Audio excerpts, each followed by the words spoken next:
Welcome back. I am Stephanie Ruhle. We have just learned moments ago that Bank of America, one of the largest small lenders to businesses, has opened their Paycheck Protection portal, making it the first major bank to start accepting applications for small business loans.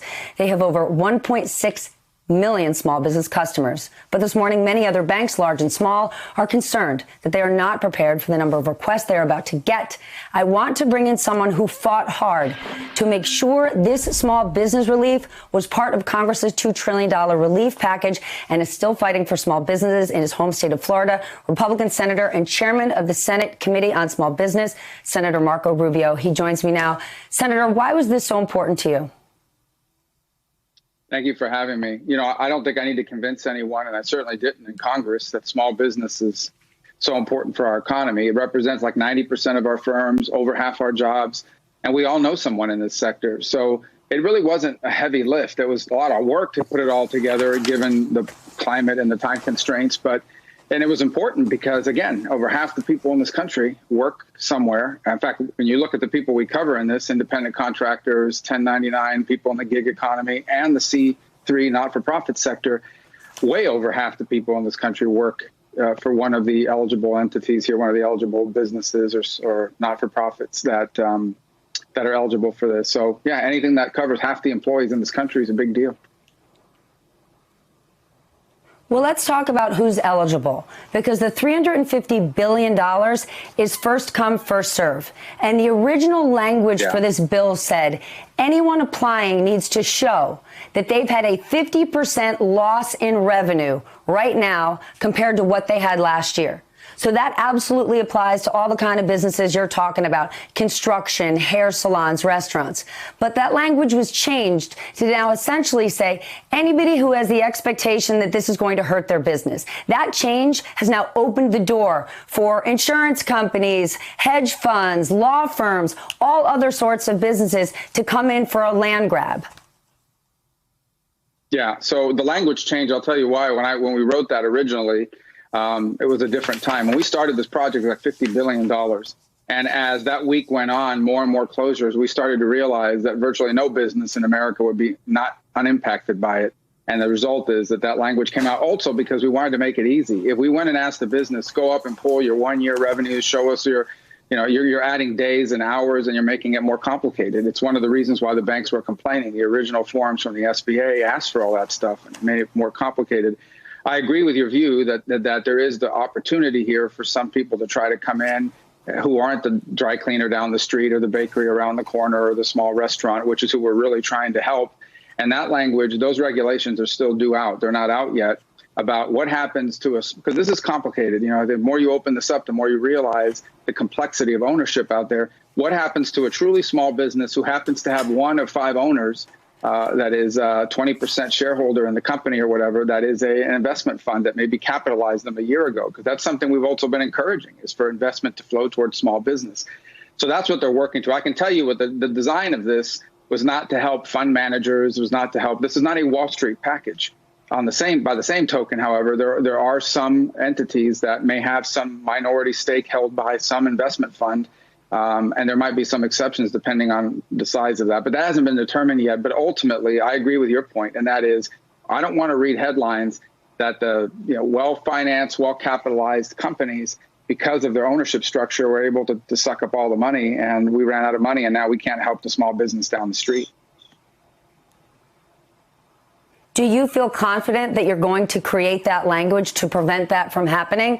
Because I can promise you right now, there are tax specialists and accountants working with those hedge funds, those private equity firms, to figure this out. And when they do, it's going to be like Park Avenue going to the soup kitchen because they left the door unlocked. Yeah, let me tell you something. I'm confident that we're working with the people who write that language. But I can tell you they're hearing from members of Congress on both sides of the aisle who represent parts of the country that have a lot of these funds that are trying to get in. So, I can't tell you what the final outcome is going to be, frankly, because I'm not writing the regulations. We write the legislation. They write the implementing regulations. But I'm confident that they're hearing from a lot of people across the spectrum on this deal. And you're 100% right. There are a bunch of specialists, to say the least, that are out there now coming up with language and suggestions. I will not tell you this is going to be perfect. Neither the rollout nor its implementation is going to be perfect, because this is a brand new, a huge piece of legislation, brand new, never been done before, all being pushed out there. The bill is only a week old. And so, but I can tell you the alternative would have been catastrophic. We had to do something. I know you are not in charge of the regulation or the implementation, but how concerned are you? Because the SBA is a small, slow-moving body, and these small businesses do not have 2 months of liquidity. If they don't get in this program, if they don't get the money they need in the weeks to come, they're going to shut down, and we're going to have a wave of bankruptcies across this country like we've never seen. Yeah, I'm very concerned about that. And, we spent the last 36 hours working with Secretary Mnuchin, because the original guidance that went out to the banks you put up before it came on, stories that had appeared yesterday, that's what all based on letters from bankers that were saying, this is not simplified. This is very complicated. Early yesterday morning or late the night before, I sent them what some of the banks were telling me they were going to have to ask people. It was not at all the intent here. And it's always interesting to be on the phone talking to some figure in an administration or in an agency, and they're telling you their interpretation of the legislative intent, and you're telling them, I am the legislative intent. I wrote this language. I know exactly what we meant by it. I think that got fixed. I think Secretary Mnuchin deserves a lot of credit. He got involved and fixed it. The new guidance that went up live last night is very simple. And it's at this point, here's what banks have to do. They have to ask for the same information they would ask of any business that opens an account with them. And they have to verify payroll. And for millions of these businesses, they're going to the bank that they're using for their small business banking. They've already been verified. And the bank may even be doing their payroll, but if not, has insight and can look directly into their operating account. That was the design. And I think that's now reflected. Obviously, we have to make sure that that reaches every level of the SBA, so that when some banker picks up the phone and calls Washington, they get that sort of guidance, not someone who's confused. So this is going to be an ongoing challenge. There's no doubt about it. But as of 8:45, 8:50 this morning, there had already been 700 of these done. And I'm very proud to say the community banks, the mid-level banks in the community, were the first ones out of the gate. And I believe the large banks will be going live here if they haven't done so already. Once this $350 billion is spent, Secretary Mnuchin alluded to the fact there'd be more money behind it. He's not necessarily in a position to grant that, but Congress is. Are you going to have more money after this? I think it wouldn't be hard to do. I think there'd be support for it, especially if the program is working. Obviously, the challenge is going to be we're going to have to do it through unanimous consent. In essence, the Houses and the Senate are going to have to come into session with one person who opens it up. A second person makes a motion to pass this, and it happens. We're not going to be able to reconvene in the next 4 or 5 weeks as Congress, I believe, to get this done. I think much of the country will still be under restrictions up until that point. So, but if the program is working well and people are being helped by it, and the issue becomes there's not enough money, we're running out of money to fund the demand, then I feel like there's going to be tremendous support for it. And I can't imagine anyone trying to block that. It's possible, but I don't. But I don't think the political support will be the issue. The issue is whether we can procedurally do it without, one person who's trying to make a name for themselves standing up and trying to block it. Can we talk about your state of Florida? One of the last states, well, not all the states have participated, one of the most recent to issue this stay-at-home order. What in the world is going on down there? You got a whole lot of senior citizens, and last I checked, they're pretty high risk. Yeah. So let me say one thing. I think for all practical purposes, we were in a stay-at-home order. Virtually every county in the state, if not every, had restrictions in place, perhaps with the exception of a handful of counties. Senator, come on now. You and I, stop it. Can you hear me? No, I'm serious.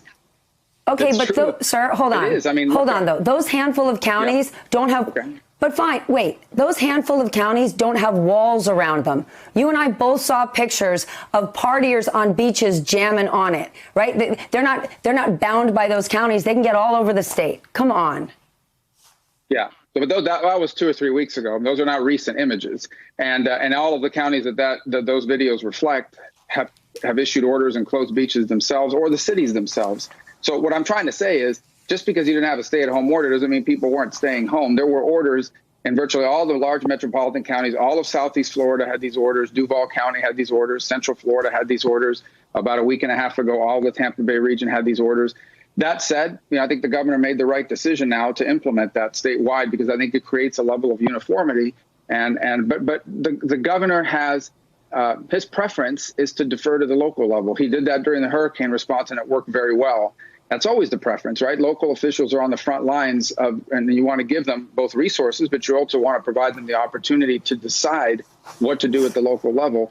That said, I think they made the right decision at this point yesterday with regards to it. So you support how he's handled it. You don't think he should have done it 2 weeks ago, 3 weeks ago? You know what? Honestly, I think that we will have plenty of time to look back when this is all done and see all the mistakes that were made, all the errors that were committed at every level, starting at the CDC, congressional oversight. Maybe we should have started on the relief bill a week earlier in Congress. Right now, though, we can't stop to do that. We have to focus on the emergency that's at hand right now. And then when this is over, and we hope it'll be over sooner rather than later, it's going to take some time. I think we're going to have plenty of time to look at our response and figure out what was done right and what was done wrong. That's going to happen. Accountability needs to happen. The problem is every second we spend right now on the finger pointing and at each other is a second that we're not spending on dealing with what's before us now. We can't change the past. We can learn from it, but we can only influence the future. And so that's why I'm trying to, all across the board, sort of figure out right now what we can do. Look, when this is all said and done, we're going to have some oversight over how the agencies have implemented this and whether, why did we have to spend 36 hours arguing about legislative intent with the SBA and others. But right now, I want to focus on getting the program running. And then, we'll have time for that. That'll have to happen. We have to learn from it. But we can't stop right now to do that because we've got a lot of work to do. Well, then, with all due respect, sir, you're not immune to finger pointing yourself. Earlier this week, you called out people that share my job. And I do have to share your tweet in its entirety, or not actually its entirety because I can't get to all of it, but I'll share just the beginning where you wrote, "Some in our media can't contain their glee and delight in reporting that the U.S. has more coronavirus cases than China. Beyond being grotesque, it's bad journalism." I need to ask you this because I'm a journalist. We're not just some personalities. You called out journalism. And I need to understand why on earth you did this. Well, because there are some journalists that were doing exactly what I said. And I posted some of their tweets. Editorial cartoonist, I think, is considered a journalist. A columnist for GQ is considered a journalist. A magazine that's distributed, at least online, is considered journalism. And every single one of those and others had headlines about how we're number one. They got that trending last Friday. Now, that's why I use the word some, just like often I read reports about how some Republicans are doing this or some members of Congress are doing that. I don't know what other word to describe who's doing something and who isn't. And I don't know what other word to use to describe these. But if you're criticizing people for wasting. Mm-hmm. Go ahead. I'm sorry. But, sir, just a moment ago, you said we shouldn't be wasting any time pointing fingers or criticizing. And that's exactly what you did in that tweet.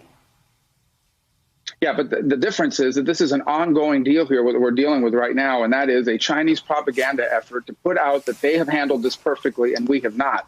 And that is national security and national interest of the United States does not stop. Now, when the orders were not in place for the governor to do that, I didn't say people couldn't criticize the decision not to implement an order, but now that decision has been made. And in the case of that reporting, maybe it's diminished in the last few days, but there were many days out there where people were basically taking the Chinese number of 80-something thousand infections and saying, look how great they did it and look how bad we're doing it. And that's not only wrong, that's a national security issue. We know that is a propaganda influence effort that they're undertaking along with Putin and Russia and even the Iranians. And national security and the national interest of this country does not stop because that's an ongoing concern, even in the midst of this crisis.